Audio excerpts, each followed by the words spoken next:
হাওরের মাঠে এখন সোনালী ধানের সমারোহ। পাকা ধান কাটায় ব্যস্ত কৃষক। কাস্তের পাশাপাশি ধান কাটা হচ্ছে কম্বাইন্ড হারভেস্টারে। ধান কাটা, মাড়াই আর পরিবহনে এখন সবাই ব্যস্ত।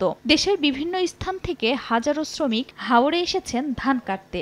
বর্তমানে বাজারে ভালো দাম পাওয়ায় খুশি কৃষক। এবছর ইনশাআল্লাহ ফলন খুব ভালো হয়েছে, আলহামদুলিল্লাহ। যে দান হয়েছে ইনশাআল্লাহ তো কিছু পুষা দেব। কৃষি বিভাগ বলছে এবার ব্রি 28 এর বদলে নতুন জাতের ধান আবাদ করায় ফলন ভালো হয়েছে। অতিবৃষ্টি ও আগাম বন্যার ক্ষতি থেকে এড়াতে ধান 80 ভাগ পাকলেই কেটে ফেলার পরামর্শ সংশ্লিষ্ট কর্মকর্তার। প্রাকৃতিক দুর্যোগ না হলে কৃষকরা তাদের কাঙ্ক্ষিত লক্ষ্যমাত্রা অনুযায়ী ফসল ঘরে তুলতে পারবে, আমরা আশাবাদ পোষণ করছি।